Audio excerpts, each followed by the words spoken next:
a question with some layers in it. So in Judaism, like you mentioned before, the Christianity is considered as idolatry. How Judaism view that if a person is a Christian, um, since was born, raised in a Christian family, and then not knowing about the seven laws of Noah and not knowing about all the mitzvot, how God in His infinite wisdom would then let the person astray when he's never heard of the concept at all, because Judaism is not uh, in Indonesia. How that person be judged when his entire life is raised with some concept, and that concept is continuously being put to the person. If we are merciful enough not to punish children who don't know any better, if our government here in Indonesia would never punish a 2-year-old for committing a crime because she couldn't possibly know any better, God, I assure you, is more merciful than us. God would never punish a Christian for what she did not know. People only held accountable for what they knew. We see that explicitly in Tanakh all over.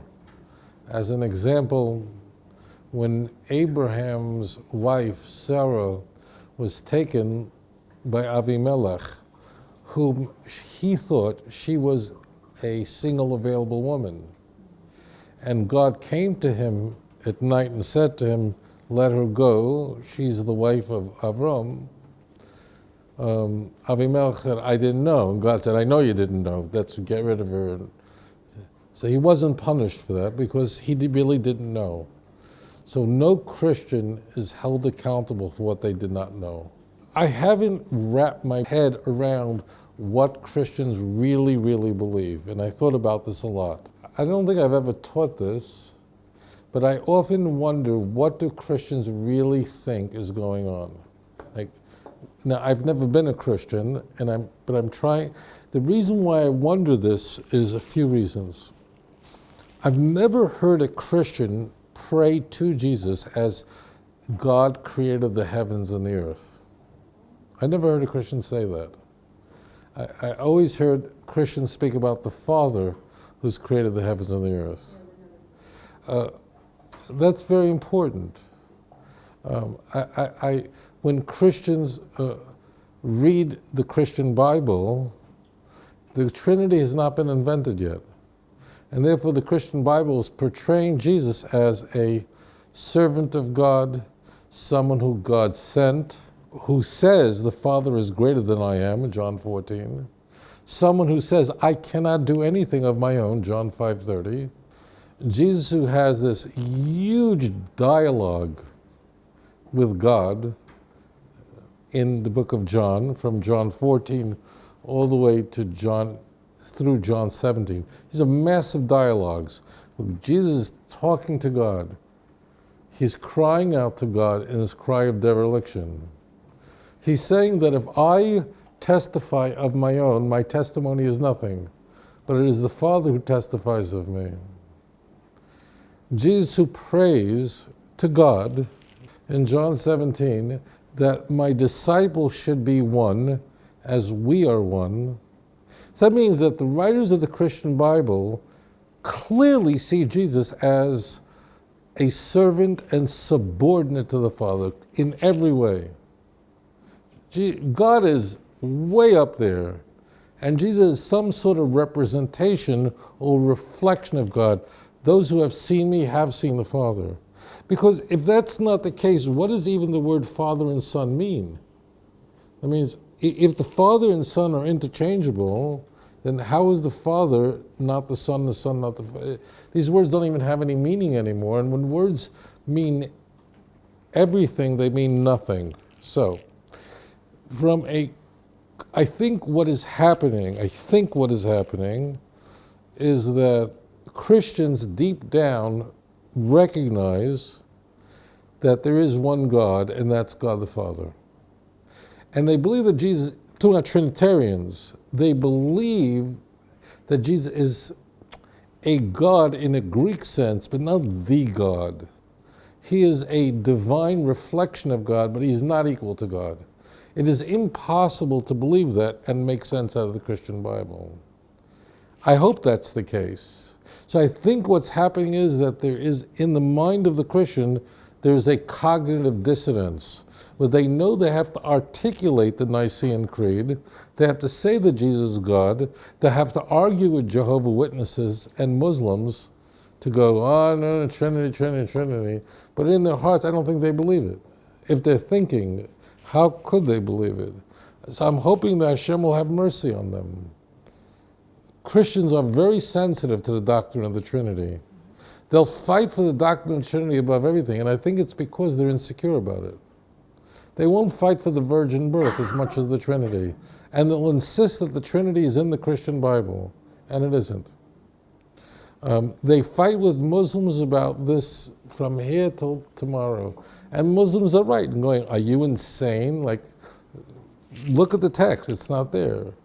And Christians get very angry about this. They get so angry that if you tell your pastor that you don't believe in God, you will get in much less trouble than if you say to your pastor, I believe in Jesus, but I just don't think he's God.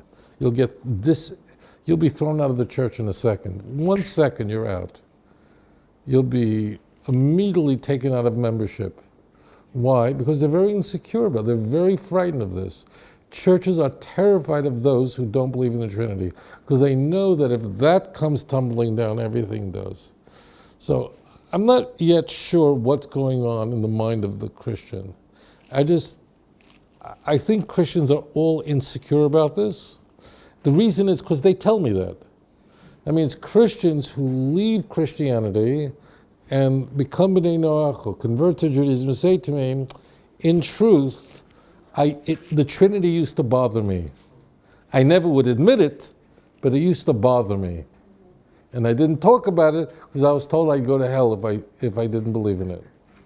And I believe them, because I don't understand how a rational person could read the Christian Bible and believe it. So the in short is, I think that Christians are praying to God, really. I think they are, I hope they are. And they're not praying to Jesus as God, but as God's representative, as his messenger. Not quite a Muslim Rasul, where he's, something much more than a Rasul, okay? But not the Father. Unless it's some 90-year-old grandmother living in Monado who's just with rosary beads like this, so she's not reading anything, and I don't know, I don't know. I know Hashem is merciful. Hashem will not punish anyone for what they don't know, but also I think that people understand there is one God. So much so that something interesting has happened, and that is even today Hindus insist that they're monotheistic. You know that I lecture in this country quite a bit, and I have Muslims and Christians who come to my lectures, and the only person I ever insulted that I know of was when I lectured in Bali when I first came here, and I was ignorant. I didn't know. I didn't get it. So I thought there were only Christians and Muslims there.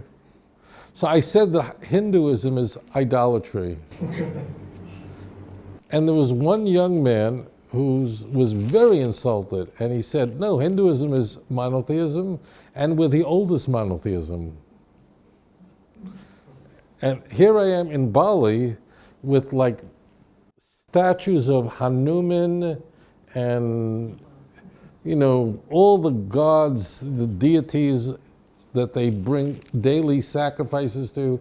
Every house in Bali practically has an altar where offerings are brought to the many different gods, Vishnu but he was totally insulted that I said that Hinduism is idolatry. And I felt bad because, frankly, I never had a religious conversation with a Hindu before. I never did. Oh, once. A Hindu once told me, jokingly, we have one commandment, not to eat beef, that's it. So I said, okay, you guys are obviously not very serious. But okay, so like, how did Hinduism become monolithic? But obviously, all these pagan religions, Hinduism is really a religion of many different fusions. Because of the scientific discoveries over the last nearly 2 centuries, where we figured out pretty much that we're all carbon, that means we're really all the same stuff, and it's just atoms rearranged, but it's the same stuff. That paganism is just not, raw paganism is untenable. But we know now that it's all the same, that the DNA of a dog and me are 98% in common. The point is, we know there's only one God. And the fact that things seem dissimilar and creatures seem highly variegated is really only an illusion. It's not that the science we know now. We know there's one God now. And what the Jews have been screaming for thousands of years since Abraham was correct, and the pagans were wrong, and now the pagan world is suddenly reinventing itself to say, no, we're always monotheists, and we Zoroastrians were always monotheists. And I'm going, really? And when did that happen? And, all right, it's good. So I hope that God, that God is the merciful one. I'm not God's manager. I'm a salesman. But I do know He's merciful. I do know that everyone is given a chance, and I pray for their souls that they would turn to the God of Abraham, Isaac, and Jacob. אדון עולם אשר מלך בטרם כל יציר נברא ועת נעשה בחפצו כל אזי מלך שמו נקרא ואחרי ככלות הכל לבדו ימלוך נורא והוא היה